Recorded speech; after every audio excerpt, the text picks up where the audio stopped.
Hi, everybody. Welcome to week one, the syllabus and schedule of New Testament, reading New Testament. So what I'm going to go over here is just not the individual weeks, but just the syllabus and schedule for the course. So if you click on, once you log into Blackboard and into your reading the New Testament course, to click syllabus and schedule, and that's what I'm going to go over here because it covers really everything you need to do for this course. So if you haven't already, look at and read through this on your own. You can click both this and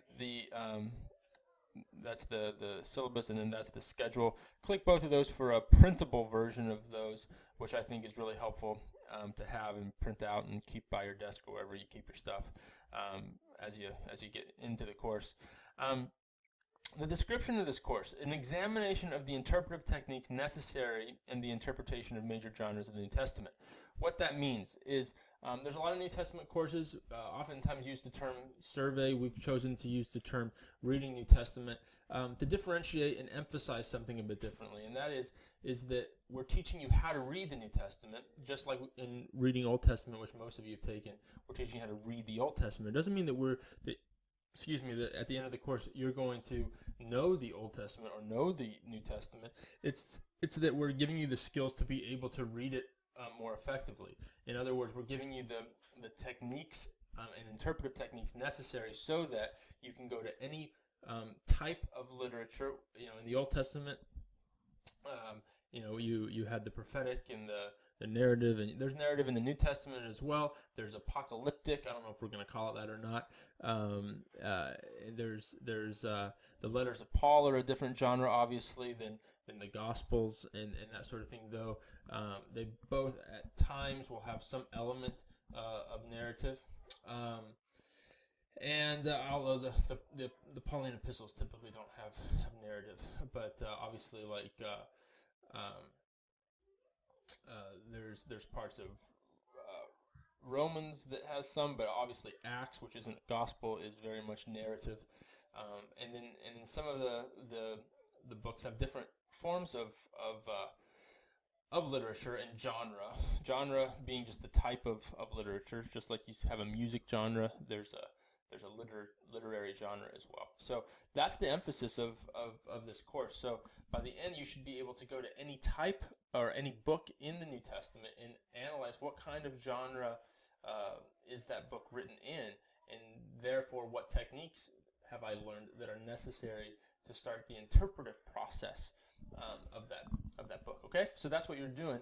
Emphasis placed on the discussion of key theological themes appearing in a variety of the New Testament text. So instead of really going bit by bit through each text of the New Testament, we're really more focusing on overarching themes that are consistent throughout the New Testament. And then finally, methods for moving from the interpretation of the Old Testament text to the development of theology introduced. So how are we moving from the Old into the New Testament and developing a complete understanding of God and who He's the same yesterday, today, and forever.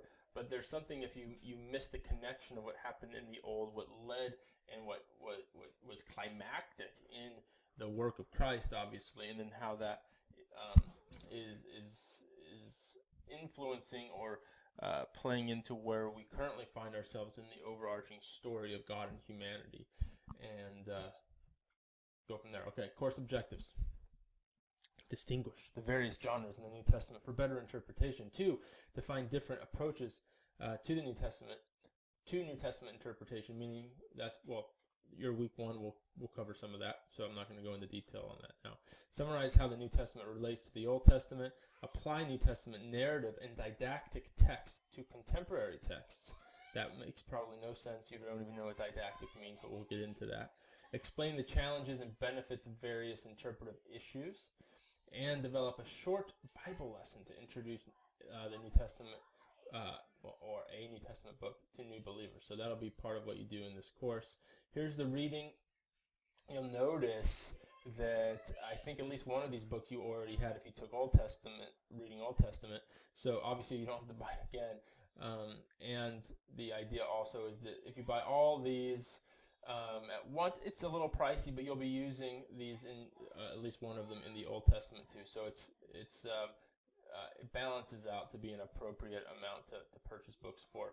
You should have already bought them if you're reading this or watching this video, because it means the class has started. If you haven't for some reason, do that ASAP and do not delay, please. Okay. So again, additional readings means you do not have to purchase them. Okay, so these are the books that if you don't already have them, you need to purchase them. And a couple of you have asked if you can get a different edition of the books. And I typically say feel free to, but I cannot guarantee that it won't be extra work to figure out where we're going. So meaning that if it says to read in Gordon and Fee, certain page number and chapter, I can't guarantee that the old version will have all the same content that you'll need for quizzes or books or that sort of thing. Usually it does. Honestly, it's usually fine, and if you can save quite a bit of money getting an older version, I don't discourage students to do that, because it is, to be honest, something I would do. At the same time, from my position as professor, these are the editions of the books that the course was built around, and therefore that's the requirement for the class.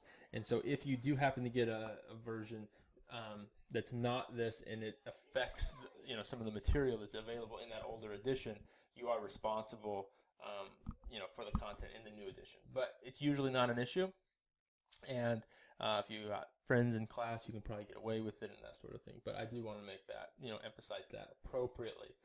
And then again, additional readings means you don't have to purchase them. We'll make them available for you, or this Piper resource is something you can just click that link. So, okay.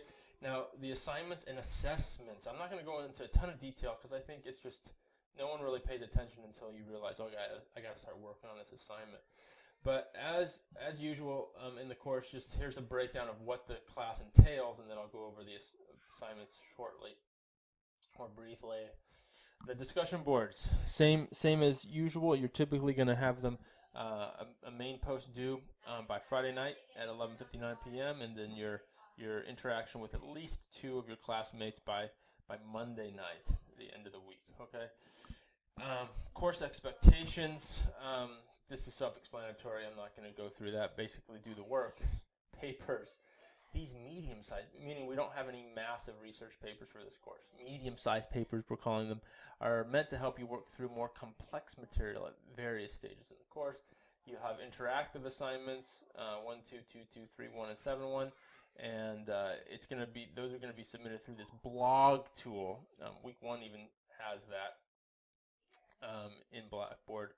These assignments are informal, intended to help you connect what you are learning to situations in everyday life. Directions for making a blog are located in the resource folder. So yeah, you can just go up here to the resource folder, hit the resource folder, and go back to, man, my internet is very slow, I apologize. Resources for this specific course, because I don't think it's right there. No, you have to go actually into resources for the specific course there, and then how to create a blog entry, and you click that PDF there. Okay, so let's go back to the syllabus and schedule now. All right, so I'm all the way down here. All right, with those interactive assignments. Now the recordings. These preferred video or audio recordings help you interact with students in a more personal way. I am typically, I explain this, you have one of those in week 1 as well, and often I am going to allow you to write those out if you prefer, just because it's usually, some of you are overseas or in places with terrible internet connection or are just really bad at uploading videos. And rather than like me hearing that you tried 40 different things and it didn't work, and you tried to upload a video for 8 hours, I'm like, that's just a big waste of time. So if you're having difficulty or you just prefer to write it out, I'm probably going to let you do that. I at least will do that for week 1. I'll consider it for the other videos as well, but I'll keep you posted on those. But for the first one, which is the personal assessment recording, I'm going to allow you to, you can record it if you want in a video or audio, or you can write it out like a well, kind of like a paper. I show you in week 1 how to do that. All right. Then reflection journals, Bible lessons, and final paper. We'll go over all of those later in the course. I don't think there's much time for me to explain what those are because I will be going over those when those assignments are due. Again, each week assignment is labeled with an appropriate week number. So assignment 1-1 is from week 1 that it's due. So assignment 2 is always in week 2. Assignment 3 or whatever is. So the way this course works out, I believe there's 2 assignments every single week. Yep. So a total of 16 assignments, 2 assignments each week. They're not major assignments, but it is a lot. It's a lot of grading, to be honest with you. So you don't have any quizzes or tests, which is really nice, which typically means that it's impossible to fail a course if you simply do the work. And so I really encourage you guys, do it. I mean, even if you're not sure what you're doing, you can turn something in on every one of these assignments and get through this course, no matter how rough life is or how little time you think you have. You can do this course. Now, to do well, you need to do well on the assignments, but don't let the number of assignments intimidate you. It's the idea is that week 1 and week 8 have about the same amount of workload. And what we try to do is to give you a consistency each week so that you're not freaking out during a midterm or a final and having to put in 3 or 4 times as much, have 3 times as many hours during a final week as you are during week 1. So if you consistently map out how your week and your schedule looks, you should be rolling quite nicely at the end of the course, just like you are right now in the beginning of the course. Okay, so here's how the assignments break down. Just doing the Just doing the discussion boards, guys, guarantees you 25% of the course. There's no reason why you guys shouldn't get perfect scores there. The reflections and journals are also going to be something where we're not going to hack and grade harshly on those. It's reflections on what you're doing. So if you're doing the reading and the work, you should be able to reflect in a way that demonstrates that you've done the reading and material. The recordings, again, you can write those out as well, but that's 10% of your grade. There's 2 of those. Interactive assignments, there's 4 of those worth 10%. So each one, you'll notice, not worth that much of your grade on those, but altogether 10% of your grade. You have 4 papers for a total of 20%, which would make each of those 4 papers worth about 5% of your grade. If you, I know you're not math majors, but that's what 20 divided by 4 is. And then sermon series, that is 10% of your grade, and then a final paper, New Testament exegetical paper, 15%. So you can see, your discussion boards are actually worth most.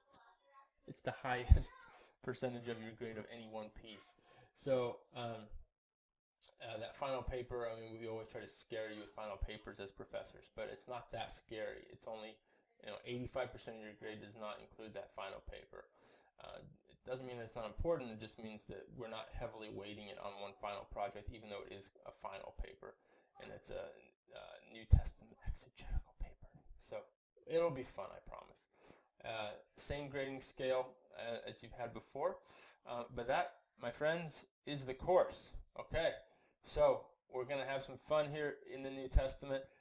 Believe it or not, you are going to have a completely different framework by which you see the New Testament than you did before. Most of you have spent lots of hours and heard lots of lessons and lots of talks on the New Testament. I'd like to think that we're gonna not correct anything, but we're going to expose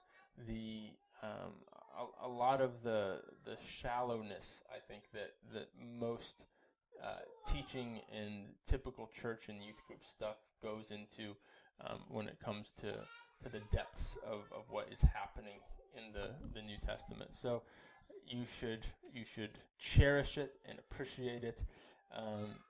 It seems to move a lot faster and not be as much stuff to just get through like the Old Testament often has. Though I think the Old Testament can be one of the most powerful courses when students start to see the law and some of these other things are not as horrible and scary as you thought they were. The New Testament is that much easier to pick up because of the familiarity. I mean, it is shorter, but it doesn't have some of the stuff that's as confusing, partially because we spend most of our time teaching in churches out of the New Testament. But that's another topic. Let's call this a day for this overview. That is the syllabus of the course. If you have questions, please let me know, and I look forward to interacting with all of you. It's a privilege to be your professor. Love to you all. Bye-bye.